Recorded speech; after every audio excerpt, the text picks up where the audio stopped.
I love doing it. We're exponentially growing at Mount Sinai, so I think it's the cutting edge of oncology, and I think it's a great talk now that you can learn about it, and I'm sure it'll be soon upfront therapy for many patients.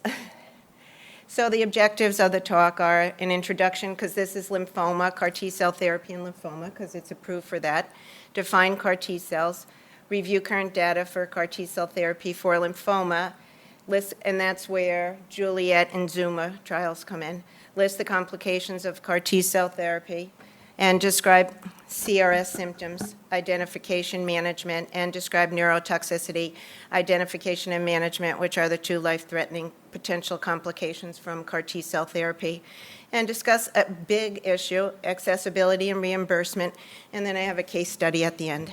So just, I guess, stop me if you don't understand something or you have a question, and then we'll still have questions at the end. So as far as lymphoma goes, there will be 75,000 new cases of non-Hodgkin's lymphoma diagnosed in the U.S. in 2018.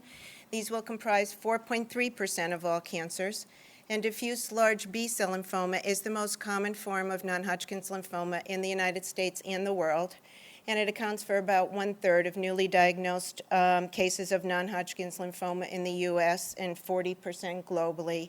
It is an aggressive form of lymphoma. Standard initial treatment is a combination of chemotherapy, drugs, and a monoclonal antibody with or without radiation. The most widely used treatment is R-CHOP, which is Rituxan, Cytoxan, doxorubicin, vincristine, and prednisone. About 60 to 70% of the people with diffuse large B-cell lymphoma have a lasting response to their initial therapy, such as R-CHOP. However, up to 50% of the patients become refractory or relapse after treatment, and the ability to cure relapsed or refractory disease with traditional therapy is limited. The rate of response to salvage chemotherapy is low, with a complete response only of 8%, a partial response of 18%, and with even that, there's an overall short survival with a median of 4 months. Relapse refractory disease is treated with high-dose chemotherapy and autologous stem cell transplant. However, 50% of these patients will also eventually relapse, and therefore CAR T-cell therapy may be an effective treatment option. So CAR T-cell therapy involves T cells, and as we all know, a T cell is a type of lymphocyte, a subtype of white blood cells. There are 4 types of T lymphocytes: cytotoxic T cells, or CD8, helper T cells, CD4, suppressor T cells, and memory T cells. Normally functioning cytotoxic T cells perform surveillance in the body, looking for foreign substances such as cancer cells, viruses, bacteria, and destroy them. Some cancers, however, can evade the immune system, leading to the development of disease or cancer. Immunotherapy, which is what CAR T-cell therapy is, a cancer treatment intended to make the body's own immune system able to detect and destroy cancer cells. What is a CAR T-cell? CAR T stands for chimeric antigen receptor T-cell. It is when a patient's own T cells are engineered in a laboratory to target and treat their cancer. Combines the patient's T cells with a monoclonal antibody targeted against this specific cancer. All of the current commercially available CAR T-cell products were both developed at academic centers, and I'm sure everyone has heard about the ALL in University of Pennsylvania and the young girl. So the composition of CAR T cells is that T cells from the patient are modified by adding a chimeric antigen receptor gene to the cell's DNA by means of a viral vector. There are essentially 3 parts to a T cell, and that is the external target binding domain, the co-stimulatory domain, and the internal activation domain. The receptor placed on the outside works by the external target binding domain that recognizes a specific tumor antigen derived from a monoclonal antibody. And the co-stimulatory, and that's where the main difference in CAR T cells are, with the co-stimulatory domain and the internal activation domain, that is responsible for activating the T cell, which causes cytokine release syndrome and cytokine secretion, T cell expansion, and persistence when the CAR T binds to the target.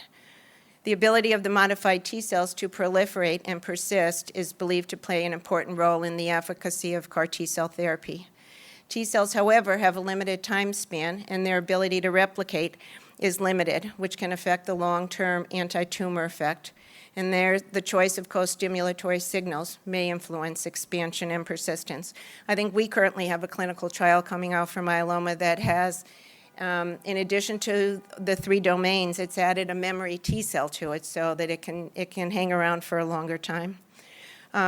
More recent CAR T cells have additional co-stimulatory domains that further enhance the immune response.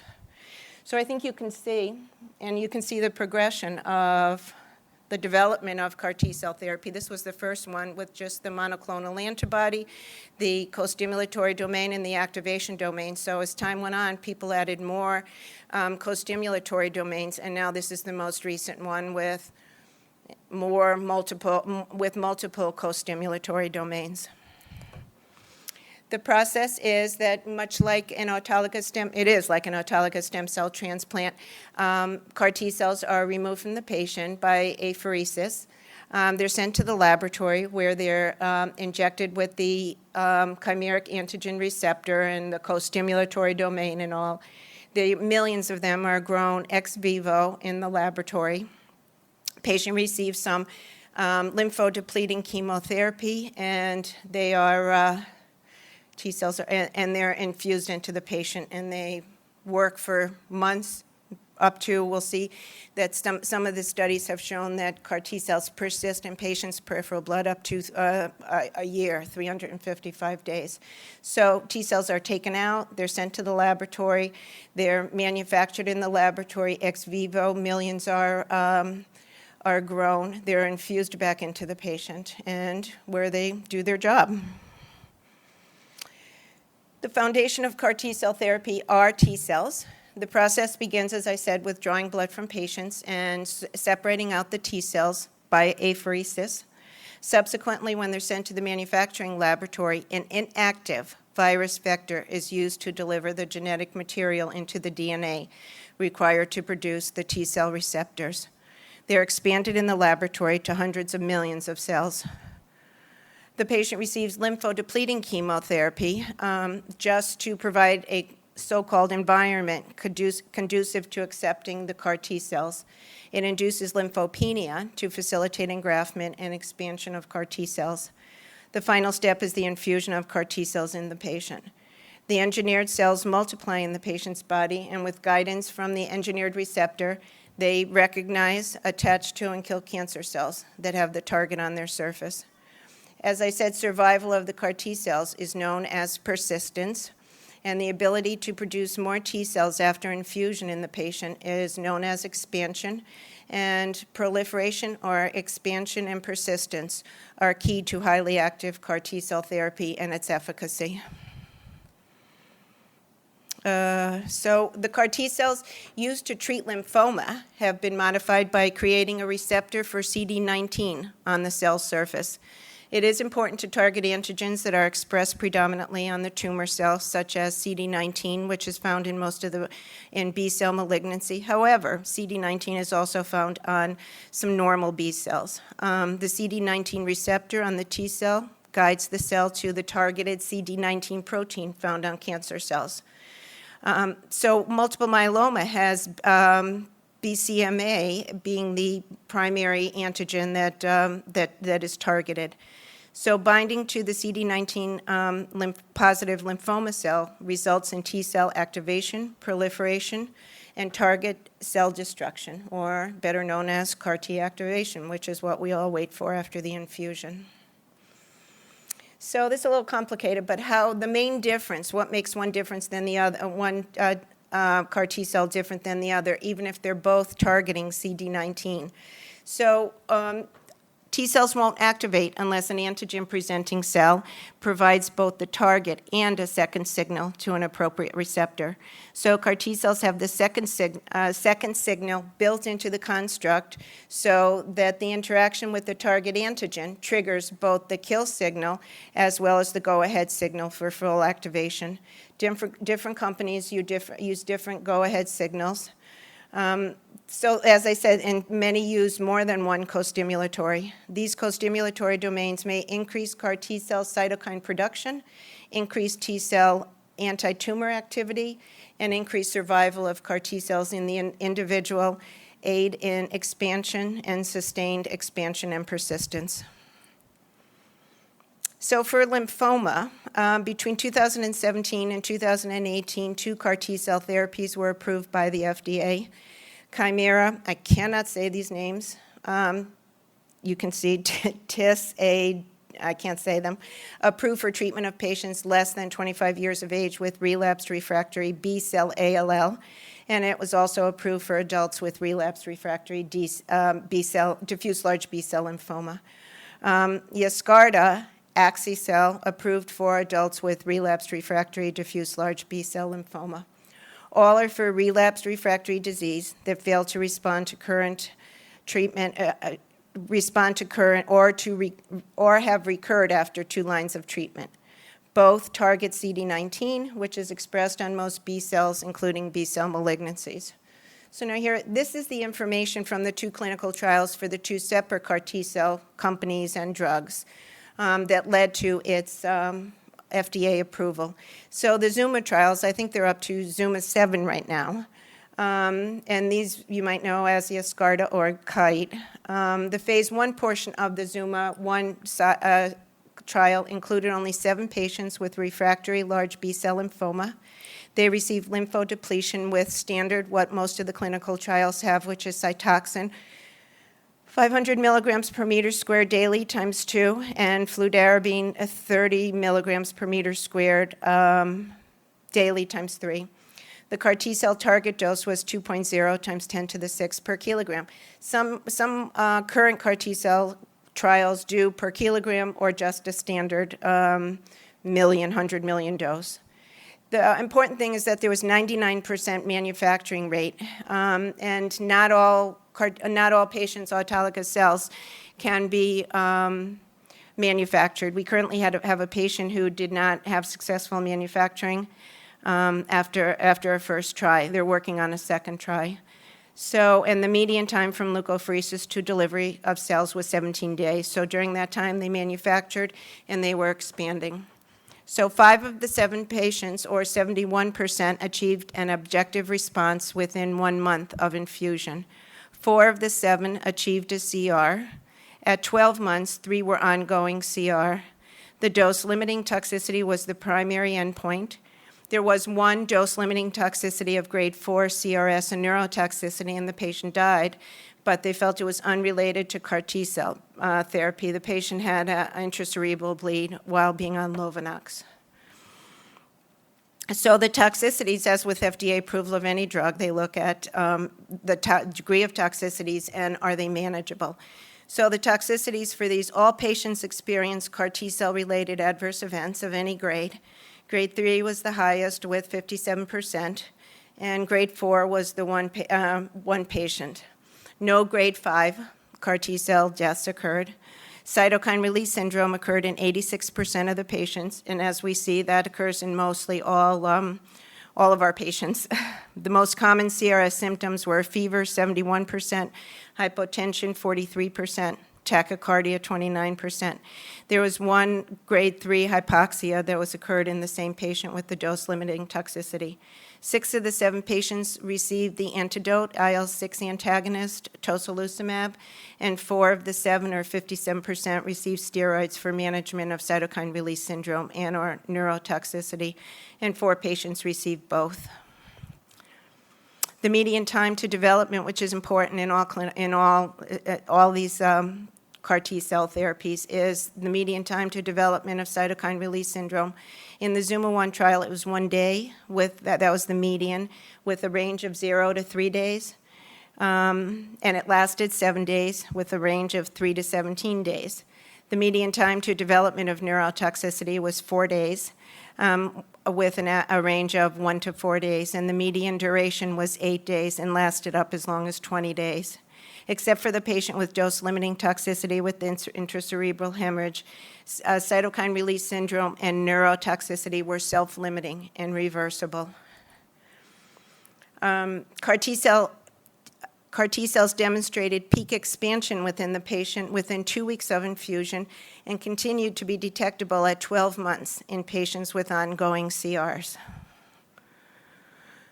Going on, same company went on to phase 2 portion of the Zuma drug, and there were this was a much larger study, and there were 2 cohorts, one with diffuse large B-cell lymphoma or transformed follicular lymphoma, and they also combined the results from the cohort 1. Their disease had to be refractory, progressive or stable as the best response to the most recent cycle of chemotherapy, or relapse disease within 12 months after auto stem cell transplant. And none of these clinical trials, and no CAR T cell includes any CNS lymphoma because of the neurotoxicity complication. So the primary objective of this study was a CR and a PR. Secondary endpoints were overall survival, duration of response, progression-free survival, incidence of adverse events, blood level of CAR T cells and cytokines, obviously safety, and biomarker assessments. From November 2015 to September 2016, 111 patients were enrolled in 22 different centers, and I think that was multiple continents. All patients underwent leukapheresis. Again, there was a 99% success rate for manufacturing the cells, and I'm told by all of the companies that's pretty impressive since I didn't have that in, and then they said it should be in. So not all patients can have CAR T cells manufactured. They again received low dose, the same fludarabine and Cytoxan lymphodepletion, and 101 patients received a single infusion of CAR T cells, 2 times 10 to the 6th, per kilogram of body weight on day 0. And again, remember, this is leading up to the FDA approval of this drug. So an objective response was 82%, and a complete response was 54%. 23 patients who had either a PR or stable disease converted to a CR as late as 15 months after treatment. The median follow-up at the time of FDA approval was 15.4 months, and the duration of response was not established if the patients were at a CR because they closed the data. At 15 months of follow-up, progression-free survival was 41%, and overall survival had not yet been reached by the time the data was closed. All 101 patients had adverse events. Grade 3 or greater was 95%. Neutropenia was the most common, 78%. All these patients get, and we'll see later in another slide, that they all get pancytopenic. The most common of any grade, again, was fever, first sign of cytokine release syndrome, neutropenia, and anemia. No new CRS or neurotoxicity was noted at 6-month follow-up. Cytokine release syndrome occurred in 93% of the patients. Most were low grade. Grade 1, as you can see, 37%. Grade 2, 44%. Grade 3, which is the most common, grades 1 and 2. Grade 3 is 9%, and grade 4 was 3%. The most common symptoms of cytokine release syndrome, grade 3 or higher, were fevers, hypoxia, hypotension, and vasopressors were used in 17%. And for this Zuma trial, the median time after infusion to the onset of CRS was 2 days, with a range of 1 to 12, and the median time to resolution was 8 days. Neurotoxicity occurred in 64% of the patients, grade 3 or higher in 28%, and neurotoxicity presented as encephalopathy, confusion, aphasia, somnolence. Early symptoms included word-finding difficulty, attention or calculation defects, and difficulty in handwriting. And the median onset occurred at 5 days with a range of 1 to 17, and resolution at day 17. Peak expansion was significantly associated with neurologic events of grade 3 or higher, but not with cytokine release syndrome. So as the cells expanded in vivo, the higher the cell dose got, the more likely patient was to get neurotoxicity, but not necessarily cytokine release syndrome. In vivo, CAR T cell expansion within the first 28 days after the infusion was significantly associated with lymphoma response, and as you can see, that's p less than 0.001. And expansion in vivo was 5.4-fold greater among responding patients than non-responding. Impressive that CAR T cells peaked in the peripheral blood within 14 days after infusion and were detectable in most patients at 180 days after infusion. 3 patients with ongoing complete remission at 24 months still had detectable CAR T cells in the blood. So that's that expansion and persistence. Expansion was significantly associated with a positive response. As you can see, significant at p less than 0.0001. Second drug were the Juliet trials, and this was a single-arm, open-label, multi-center global phase 2 study, 27 centers on 4 continents. Again, diffuse large B-cell lymphoma, relapsed or progression of disease after 2 lines of therapy. 141 patients were enrolled. These patients also got fludarabine and Cytoxan times 3 days or bendamustine times 2 days. 141 patients were enrolled. 85 patients received CAR T cell. The dose there's no per kilogram. Dose was 3.1 times 10 to the 8th. 85 patients were evaluated for safety and 51 for response, meaning that they had completed 3 or more months of follow-up or discontinued early. The median time for follow-up was 3.7 months. The best overall response, meaning a CR and a PR, was 59%, significant at p less than 0.001. Complete remission was 43%, and a partial response was 16%. CAR T cells were detectable in the peripheral blood for up to 355 days in responders, and the overall survival rate at 12 months was 49%. So this led up to the FDA approval. Toxicities, again, where CRS occurred in 57%, mostly grade 2, grade 3. No CRS-associated deaths occurred. 16% of the patients received TOCI for CRS management. Neurotoxicity was 13%, had grade 3 or 4, managed only with supportive care. No cerebral edema was reported. And the median time to onset of CRS was 3 days with a range of 1 to 8, and the median duration of CRS was 7 days with a range of 3 to 34. Nearly 1/4 of the patients who experienced CSR were admitted to the intensive care unit, and 22% of the patients experienced hypotension that required intervention. 11% received corticosteroids for CRS management. As you can see, the adverse events there, I'm not going to go through them all. Cytokine release was, of all grades, was the highest at 57%, followed by infections, pancytopenia. The overall response, all patients who achieved a CR at 3 months remained in CR at data cutoff, which was 6 months. The median duration of response and overall survival was not reached at the time of the data cutoff, and 79% of the patients were relapse-free at 6 months. Quantitative PCR detectable CAR T cells in the peripheral blood of those who responded for up to 355 days were detectable. There were no cases of cerebral edema or death due to CAR T cells or cytokine release syndrome. So an interim analysis of the phase 2 Juliet trial of CAR T cell therapy in patients with relapse refractory diffuse large B-cell lymphoma, as with the other one, indicated that this therapy achieved high response rates and durable complete remissions. The feasibility of centralized manufacturing was also demonstrated, and adverse events could be effectively and reproducibly managed. So that led to the FDA approval in 2017 and 2018 of the 2 primary CAR T cell drugs. Potential complications of CAR T cell therapy includes tumor lysis syndrome, anaphylaxis, cytokine release syndrome, neurotoxicity, and hemophagocytic lymphohistiocytosis, but the 2 primary ones are cytokine release syndrome and neurotoxicity. As you can see, just a picture of the complications.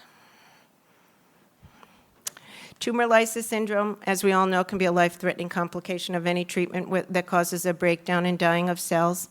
This tumor lysis in this instance occurs either from chemotherapy or the CAR T cell infusion.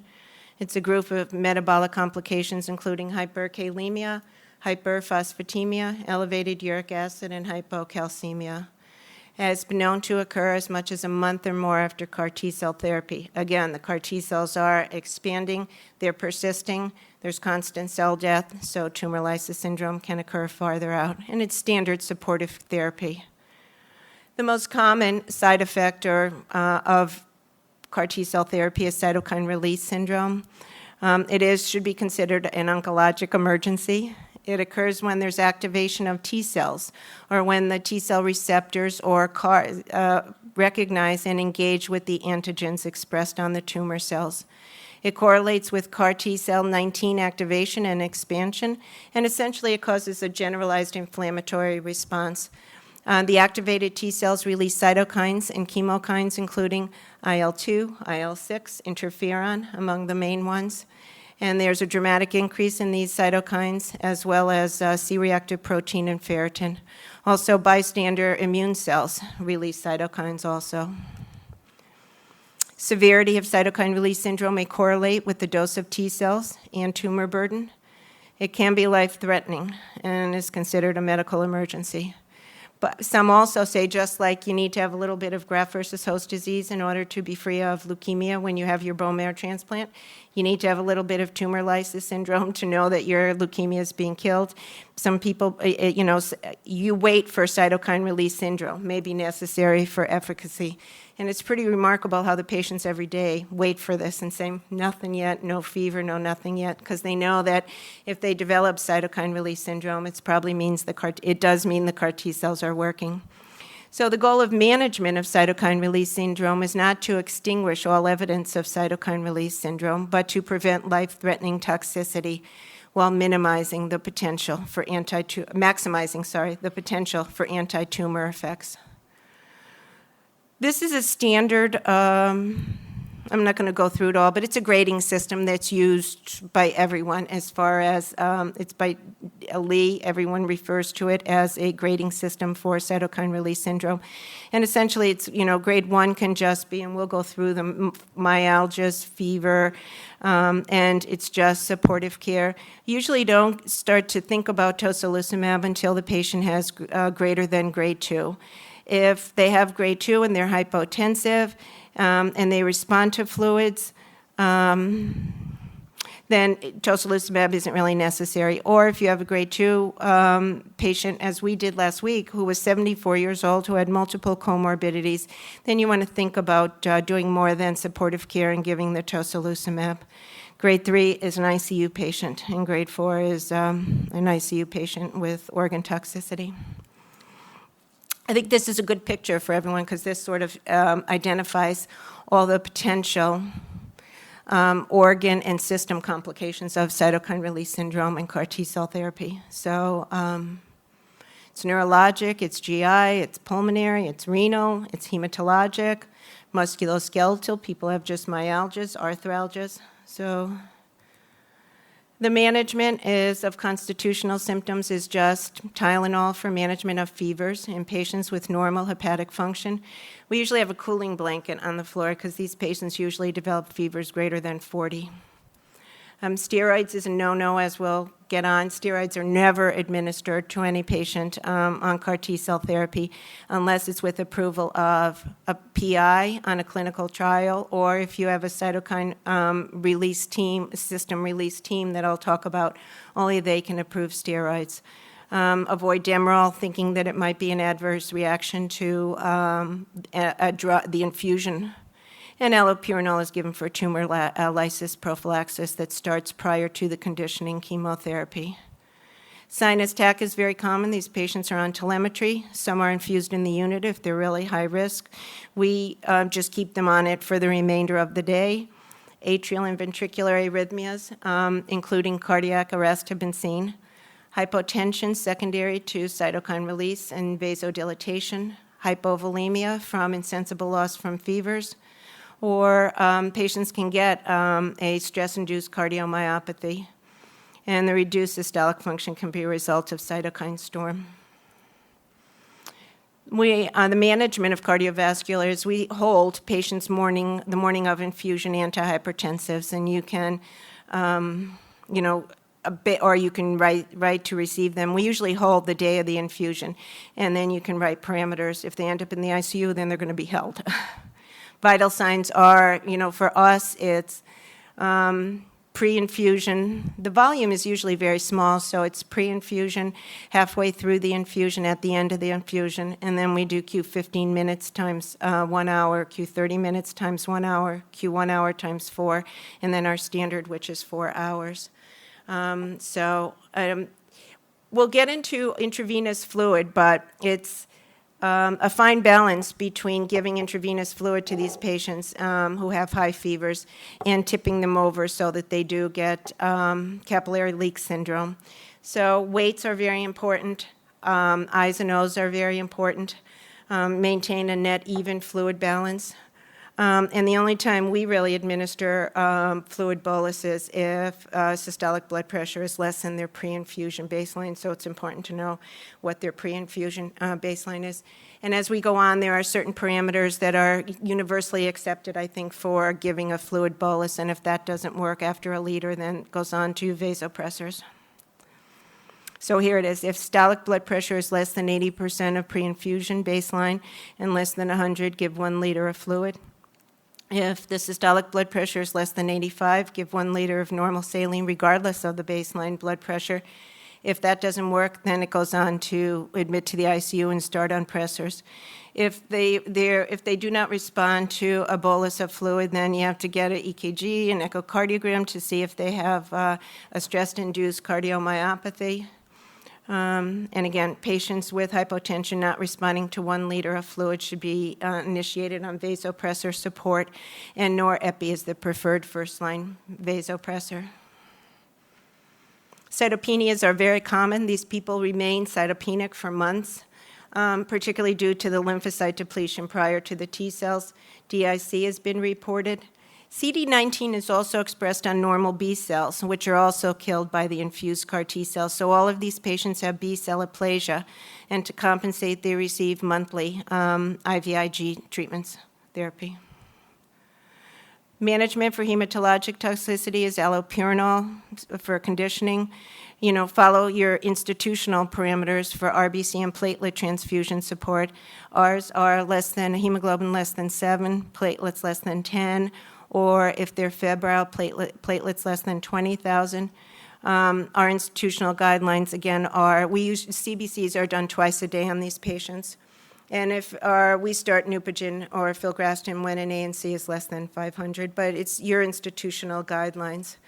All these patients will most likely be neutropenic, and when they develop their fever spike a few hours after the infusion, all this has to be taken very seriously and treated as a sepsis and started on broad-spectrum antibiotics.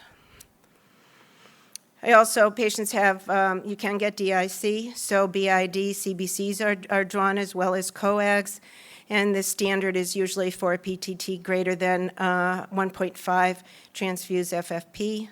For a fibrinogen of greater than, less than 100, a transfused cryo, and again, those get IVIG for B-cell aplasia. All fevers are taken extremely seriously. Rapid response comes to all of our fevers, no matter how many times a day it is. They had teaching on CAR T-cell therapy and cytokine release. So most of these patients are on prophylactic antimicrobials until their first spike. Because they receive lymphodepletion, their CD4 counts will be low, so if it's less than 200, they receive Bactrim prophylaxis.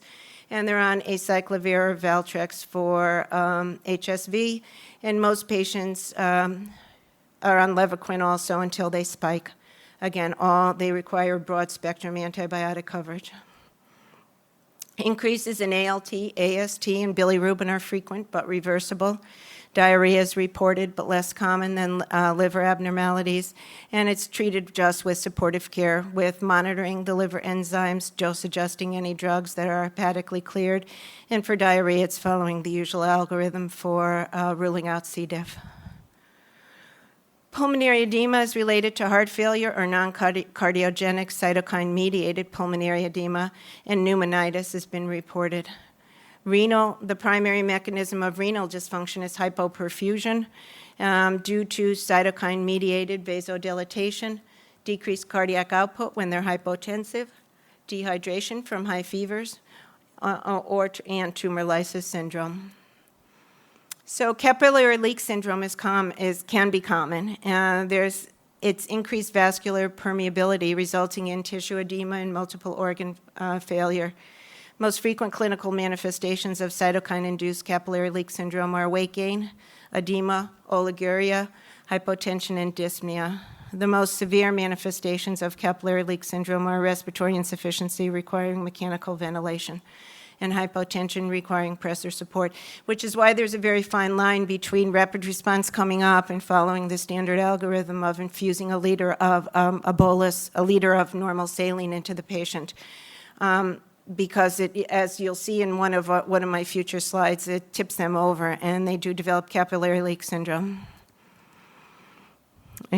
as a result, as I just said.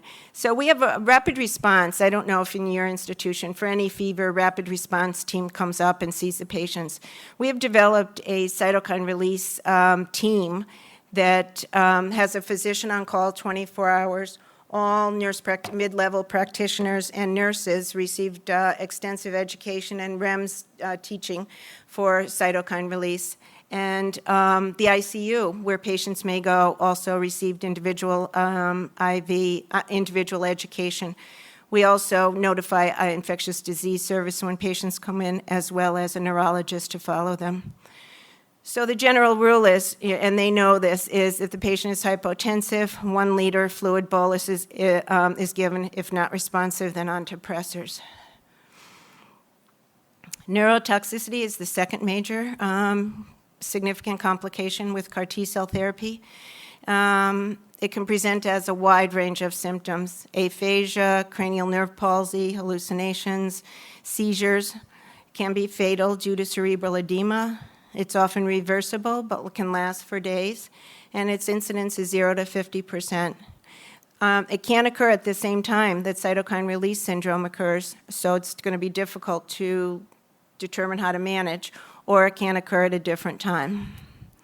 The pathophysiology of neurotoxicity is felt due to diffusion of the cytokines to the brain, as there are high cytokine levels in CSF fluid of IL-6 and IL-15. They've also seen in CSF, believe part of the reason is neurotoxicity is trafficking of T cells into the CNS. Those with neurotoxicity had higher numbers of CAR T cells in the CSF than those without. And protein levels in CSF are elevated during toxicity. Important, this is a universal CAR-TOX 10-point neurologic assessment that I believe was developed at MD Anderson. And it's easy to perform for patients. We've built it into our EPIC and our nursing flow sheet, and the nurses will do it at the beginning of the shift and at the end of the shift. And the primary and the mid-level practitioner will do it when they're on rounds. And it's very simple. It's just 10 points, and it's assigned 1 point for each task performed correctly. A score of 10 is normal. Orientation to year, month, city, hospital, president, which is 5 points. Name 3 objects, not recall. Just hold up a pen and have the patient be able to identify that it's a pen. The ability to write a standard sentence. And this is when the patient comes in, they're given a piece of paper and a pen, and they're told to write any sentence that they want to write. And each subsequent day, they're told in the morning on rounds, they rewrite the sentence and count backwards from 100 by 10. And you can see the severity, mild, moderate, severe. This is a patient who came in. Number 1, the top one is, today I received my T-cell infusion. As you can see, the next one is when he starts to develop probably some degree of neurotoxicity where his writing is not as clear as the first day. The third one is after he got his tocilizumab and steroids. So every day they need to write the very same sentence so you can compare, so you can see the progression. Neuroassessment and preventive measures. As I said, the nurses will do CAR-TOX exam in the beginning and the end of each shift.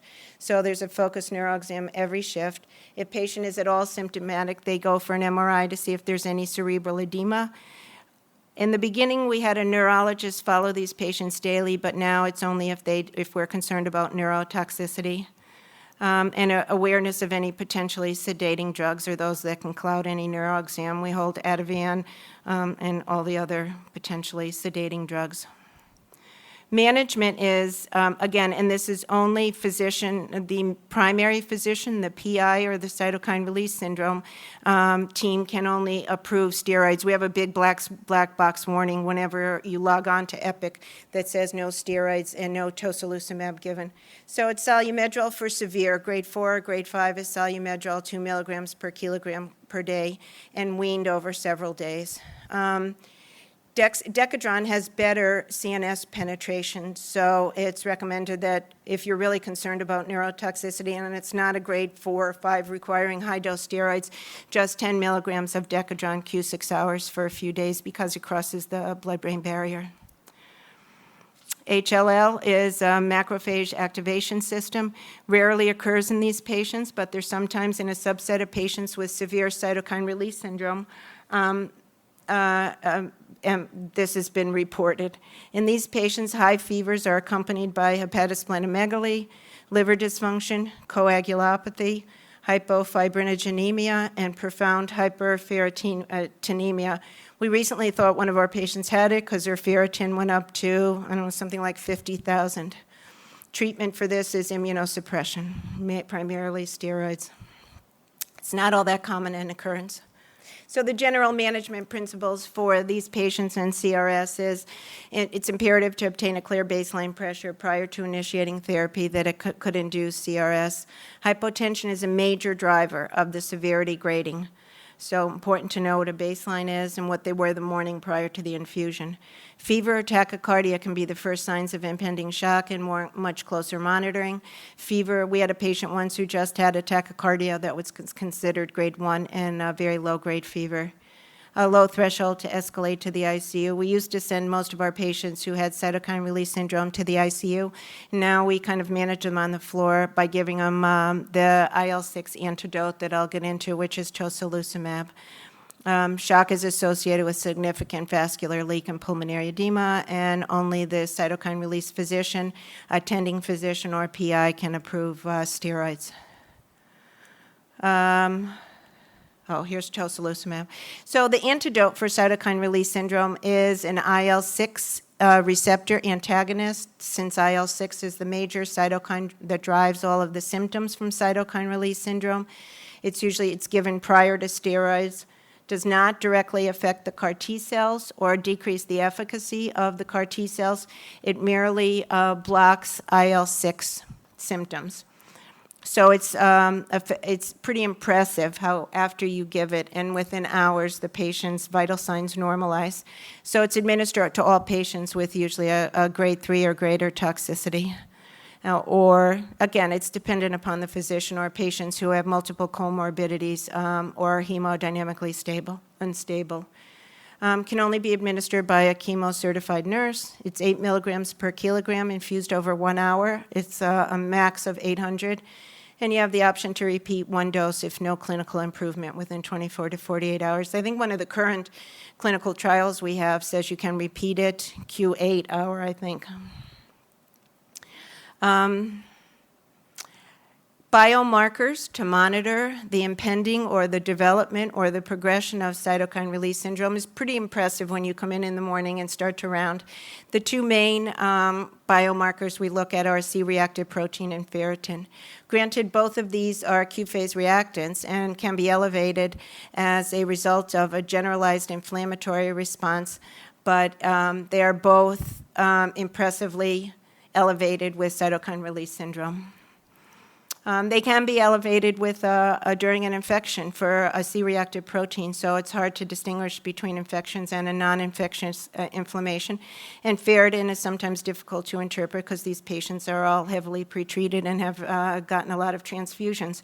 But if someone comes in with a C-reactive protein of 1.2 and they get their CAR T cells, and the next day it's 4.8, and the next day it goes to 12, and the same thing for a ferritin of 100, and the next day it's 200 or 300. Most likely that's consistent with cytokine release syndrome. So it's one of the first things we look at in the morning before we round. So here you can see the C-reactive protein and the ferritin. And you can see where the patient got tocilizumab, and within 4 hours, symptoms, C-reactive protein and ferritin decreased. This is the person this was our first case who got a lot of fluid boluses for high fever spikes. His fevers were 40 or 40 plus. We kept giving him more fluid. He was a little borderline. He was a very thin person, so his baseline blood pressure was not that great, but he dipped a little below his normal, so we kept giving him fluid. And he became hyponatremic. His weight went up very much, and we ended up giving him tocilizumab earlier rather than later because we were concerned that his hyponatremia of 125, 124, that we would be concerned that it would be hard to differentiate between his change in mental status due to neurotoxicity or hyponatremia. So he got tocilizumab early, and as you can see, his weight went down over the next few days considerably, and his sodium came up. Vital signs are, temperature. Temperature is the first sign of cytokine release syndrome. So with all clinical trials, if you're doing Q5-minute vital signs, you have to include the temperature.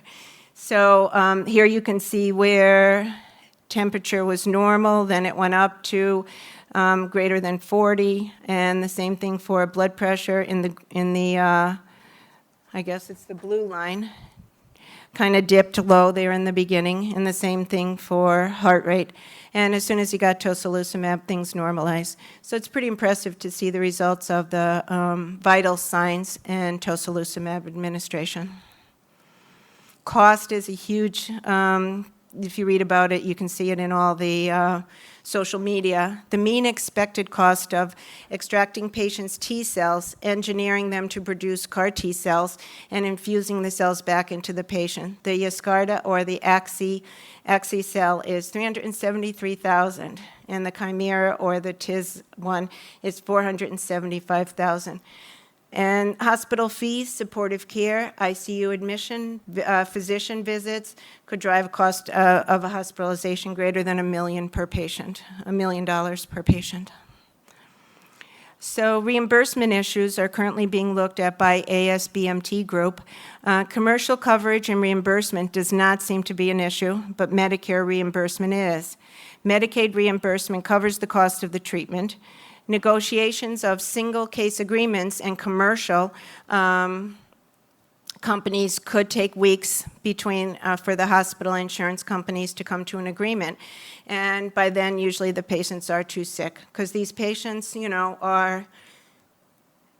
have been heavily pretreated. Nothing has worked, so they're kind of beaten up by the time they come to us and, for a CAR T-cell therapy. So waiting for insurance approval leads to progression of their disease and, and then they might not be able. You don't want to put you don't want to give one of these patients CAR T-cells who, there are certain requirements that every institution will develop once you start it. Their creatinine, their liver functions, and also their performance status, anything less than 70 or 80, you have to think twice about giving. So we've developed, as I said, a CRS team within the hospital. All are REMS certified. Nurses and mid-level practitioners. It involves those who are knowledgeable.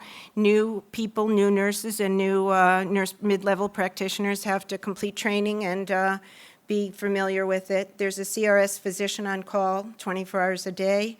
There's weekly meetings with the physician, nurse practitioner, pharmacy, et cetera, to discuss potential patients.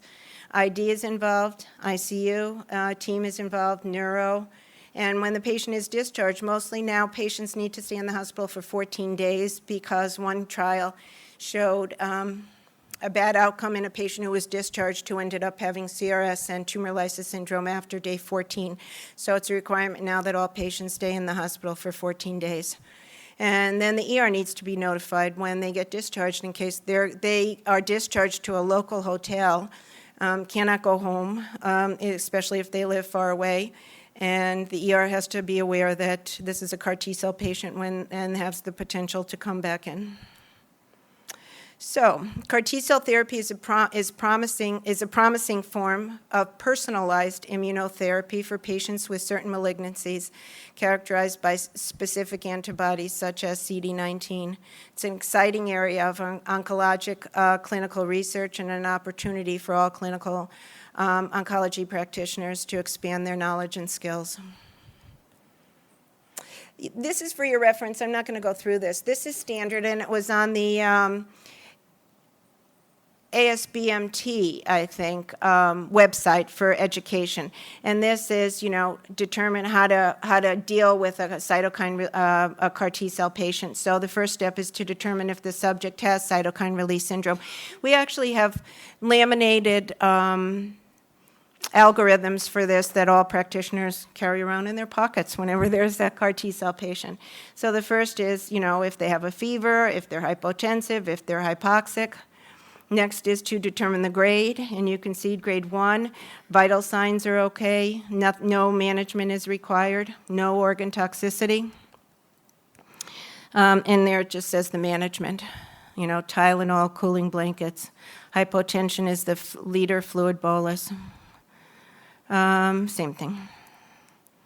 This is neurotoxicity to determine patient's degree of neurotoxicity and how it's managed.